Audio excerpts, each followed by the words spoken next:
I'm sure if you're a singer, you've been told, breathe with your diaphragm, yeah? And then you're like, sure, okay, I'll do that. What is that? But what the heck is that thing? Where is it? And what do I even do with it? Breathing with your diaphragm is actually, it's like a vocal term that's like one of the biggest misnomers It really of all is. time. When I think about my diaphragm, I think about a piece of bologna, honestly. Okay. Because it's really just this flap of meat.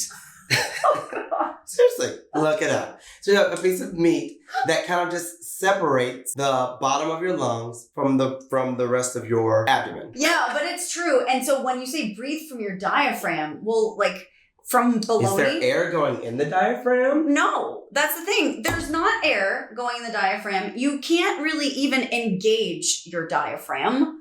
You engage your abs. You breathe into your lungs. So what we're here to tell you today is that the diaphragm is a mechanism that lowers as you take a proper breath in, and it raises as you utilize that breath and when you have none left. So if I'm taking a breath in, my diaphragm goes like this. And when I'm breathing out, it goes like this. In, out.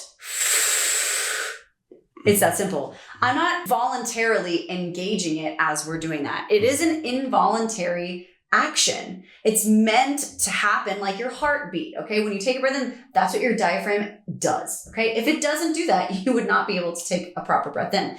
Where does the breath go when you breathe? All the air is going into your lungs. Not your diaphragm. Not your diaphragm. Not the bologna slab, okay? Now, I will say that if you've ever heard the term like you're taking a shallow breath, that just means that you are literally taking the air just into the top of your lungs. Now remember, your lungs are the size of your rib cage. Like they completely take up your rib cage. So if you were taking a shallow breath, you're really only filling up this much of your lungs. So anytime you're singing a song, you're like, I can't get to the end of the phrase, or why am I running out of air? It's probably because you're taking a shallow breath and not filling up your entire lung and lowering that diaphragm so you can get full use of your lungs. Absolutely. So let's give you an example of what a shallow, improper breath might be that doesn't really engage your diaphragm down and doesn't really utilize the full capacity of your lungs. Yes. Jeremy? Notice the chest heave, okay? Notice how actually his stomach kind of goes in more, and up, rather than out and down, right? That's not great. And he's probably going to pass out and hyperventilate in 2 seconds. Right, Okay. bam. All right, so what we want to do instead of that chest heave, which by the way also raises your shoulders, which also is a form of strain on your throat. It's not great, okay, for the voice.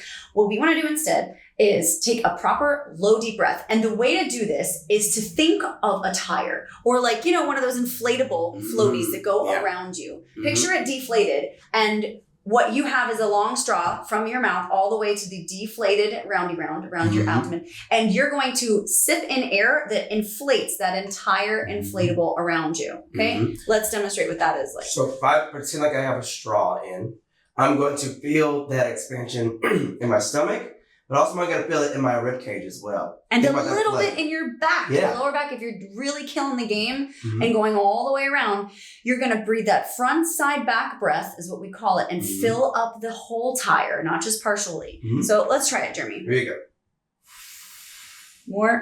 More, sipping in just a little more, right. And then eventually, yes, it will fill up on the top, but only after, you can breathe out now, only after I forget all of sometimes. this is full. Yeah, right? So, and that is the key to what we call the last measure that lasts, okay? If you're doing a long hold, and what separates the men from the boys is that last measure that lasts, that is the gas in your car that gets you there. The breath is your gas, okay? And if you don't have enough, you're just going to end up running out of breath, sputtering out of breath, becoming flat at the end of your note, or you're not going to be able to hold it sensationally long when people are like, oh my gosh, I wonder how much longer they can hold it, right? No, you're done. You're done before the music ends because you took that shallow breath. You didn't take that front side back, full, floaty, tired type of breath. Remember, breath is the foundation of singing. So if you don't have a full understanding of how to engage your core and how to fully fill up your lungs, it's going to make it that much harder to start adding tone and start doing longer phrases and being more musical. So it's really important to get an understanding of what diaphragmatic breathing is. Right. And taking a full breath. And we say diaphragmatic breathing in quotes because it is a vocal pedagogy term that is tossed around in voice lessons or online when people really want to kind of speak more than what they need to. Okay. Yes, you do have a diaphragm, but you don't breathe from your diaphragm. Your diaphragm is engaged and in use when you breathe. Yes. But really, you breathe into your lungs, you engage with your abs, and you ration off the breath also with your abdominal engagement. And it's really that simple, folks. So if you're someone who wants to uncover more and unlock bigger things within your voice, all you need to do is check out the description box below. Jeremy's got some space, a little more space in his schedule, and we also have some amazing links down there to help you on your vocal journey. We love you guys. We're proud of you. We love doing this for you, and we will, as always, see you on the next one. Bye.